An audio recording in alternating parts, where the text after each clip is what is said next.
What's up, guys? It's Coach Grant with First Down Training, and today we're going to be talking about how to do an open field crossover and how to change tempo on your routes and when to specifically change tempo on your route. So I hope this video gives you guys some value and it teaches you a few new things about how you can create separation and how you guys can get open, okay? Also, fellas, if you guys are a wide receiver and you're maybe not sure what to do on the field, you're not sure the specific drills that you got to do on the field, you're not sure what sets, what reps, you're just confused on what you need to do to improve your route running, press releases, check out that very first link in the description below for our 4-week-long on-field wide receiver workout plan. So what it is, it's 28 days of specific workouts that wide receivers can do on the field. We lay it all out for you in a step-by-step process. This is the drill you're working. These are the sets and reps that you're going to do, and we include a 30-minute long video where we break down each day of the plan. You're doing this exercise because of this. This is how you're going to perform the exercise, and then we show a full speed example. So I hope you guys can check that out. Very first link in the description. If you're serious about taking your skills to that next level, let's get started with this video. So first things first, this open field crossover. You see how he's taking this thing very slow, right? He has a slow tempo to this play, but honestly, you may not know this, but this is a high football IQ play right here, right? So there's two different kinds of dropbacks that they could do. So this play concept, it's like a 5-yard out and then a fade.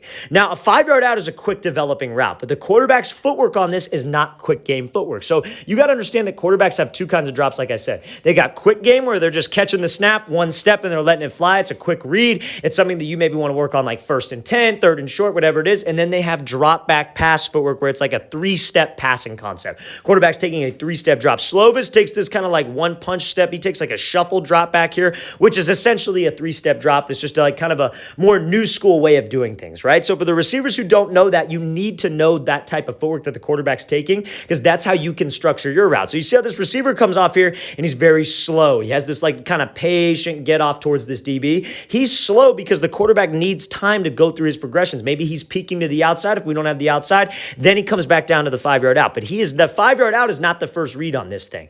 We are being patient. We're trying to get this timing down to time up with the play. Because if that quarterback's taking a shuffle drop, and let's say you just take 2 steps and get to the out right now, you're going to be sitting on the sideline for a while because that quarterback's not going to be ready to throw the ball to you yet because the play takes too long to develop. Now, when it's quick game and the quarterback's just catching and throwing and you give this little hesitation, skip, release, throw this move, and then get out like this receiver does, that's when it takes too long. And that's why so many coaches get on their receivers for trying to be too fancy and change up tempo on the routes. You have to know the situation where you just got to go and the situations where you can take your time, right? So now, when we do take my time, and this is the correct situation, this receiver does a great job of throwing this crossover, right? So this crossover is essentially just a double up or a double move, but you want to step to the direction that you're going first. So you see how this receiver steps outside, then in, right? That's pretty self-explanatory, but a lot of time guys get confused and they'll screw up their steps. Their footwork is off because they don't understand that principle. You got to step to where you are going first and throw off of that step to really sell to the inside. So this receiver does a great job of being sudden with the first step,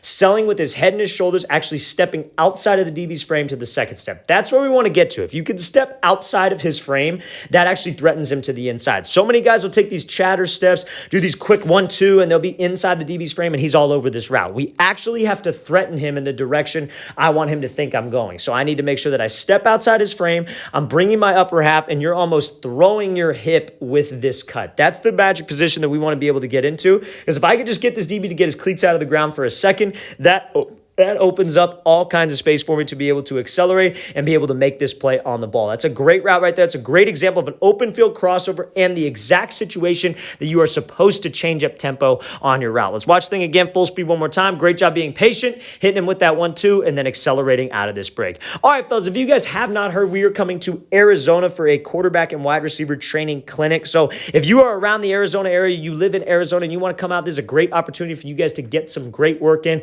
Check out that second link in the description below, fellas. October 2nd, we're having a 3-hour quarterback and wide receiver training clinic. Hope you guys can make it out to that. Hope I see you guys there. It is going to be a great opportunity to get better. I myself will be working with the quarterbacks, wide receivers, and then we're bringing out a Division I speed coach to help all athletes that will attend this quarterback wide receiver clinic with their 40 time, speed mechanics, and overall just agility. So again, second link in the description. Hope you guys can check that out. Hope to see you guys there. I'll see you guys next time.